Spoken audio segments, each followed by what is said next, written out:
اعوذ باللہ من الشیطان الرجیم بسم اللہ الرحمن الرحیم صبغۃ اللہ کیا معنی؟ یہاں پر بھی ایک آپ کو محذوف ماننا ہوگا، اخترنا صبغۃ اللہ، ہم نے تو اختیار کر لیا ہے اللہ کے رنگ کو۔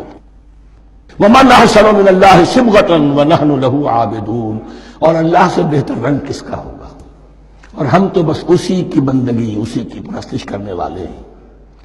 قُلْ أَتُحَاجُّونَنَا فِي اللَّهِ وَهُوَ رَبُّنَا وَرَبُّكُمْ، اے نبی ان سے کہیے کہ کیا تم ہم سے محاجہ کر رہے ہو، حجت بازی کر رہے ہو، جھگڑ رہے ہو، دلیل بازی کر رہے ہو اللہ کے بارے میں؟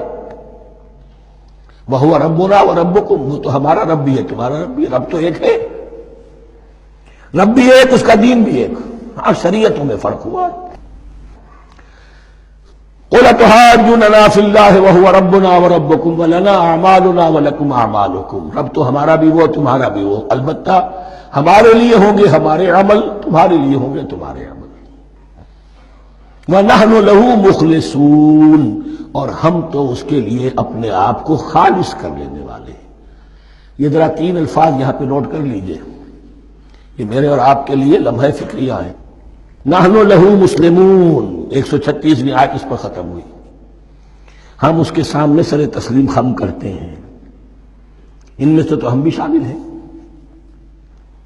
نحن لہو عابدون، آیت نمبر 138، ہم اس کی بندگی کرنے والے ہیں، اسی کی بندگی کرنے والے ہیں۔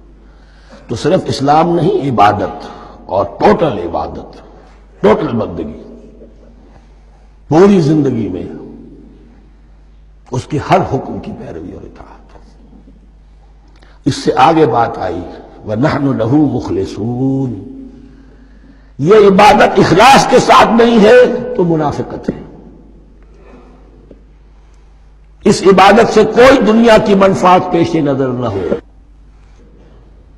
سوداگری نہیں، یہ عبادت خدا کی ہے۔ دنیا بنانا، دنیا کمانا، دین کو ذریعہ بنانا، اس سے بڑا، اس سے بڑی اور اس سے گری ہوئی کوئی حرکت نہیں۔ اخلاص، حضور نے فرمایا من صلی یرائی فقط اشرکا ومن صام یرائی فقط اشرکا ومن تصدق یرائی فقط اشرکا، جس نے نماز پڑھی دکھانے کے لیے اس نے شرک کیا، جس نے روزہ رکھا دکھانے کے لیے اس نے شرک کیا، اور جس نے صدقہ خیرات دیا دکھانے کے لیے اس نے شرک کیا۔ وَنَحْنُ لَهُ مُخْلِصُونَ، نَحْنُ لَهُ مُسْلِمُونَ، نَحْنُ لَهُ عَابِدُونَ، نَحْنُ لَهُ مُخْلِصُونَ۔ اللهم ربنا اجعلنا منهم، اللهم ربنا اجعلنا منهم۔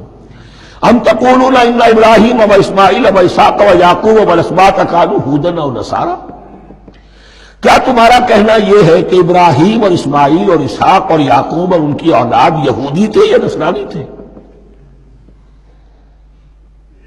تم جو کہتے ہو کہ یا یہودی ہو جاؤ یا نصرانی تب ہدایت پاؤ گے، تو ابراہیم یہودی تھے یا نصرانی؟ اور اسحاق اور یعقوب اور یوسف اور موسیٰ اور عیسیٰ یہ کون تھے؟ یہی بات آج مسلمانوں کو سوچنی چاہیے۔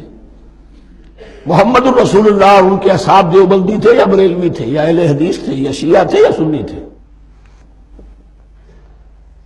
ان تقسیموں سے اوپر ہونے کی ضرورت ہے۔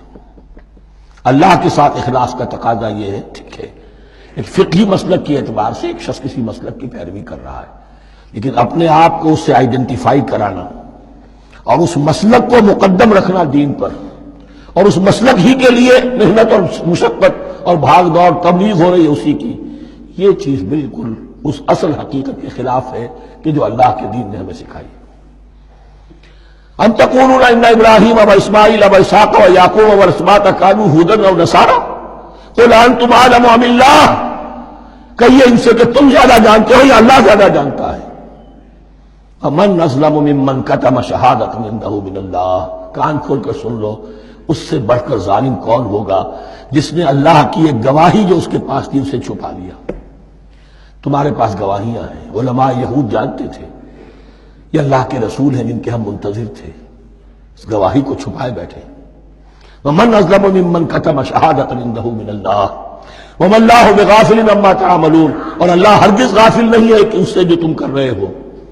تلک امۃ قد خلت، یہ گروہ مقدس جماعت تھی یہ، جس کے یہ گلے سرسبد تھے، یہ گزر گئے۔ لہا ما کسبت ولکم ما کسبتم، جو کمائی انہوں نے کی، جو عمل انہوں نے کمائے وہ ان کے لیے، تمہارے لیے نہیں۔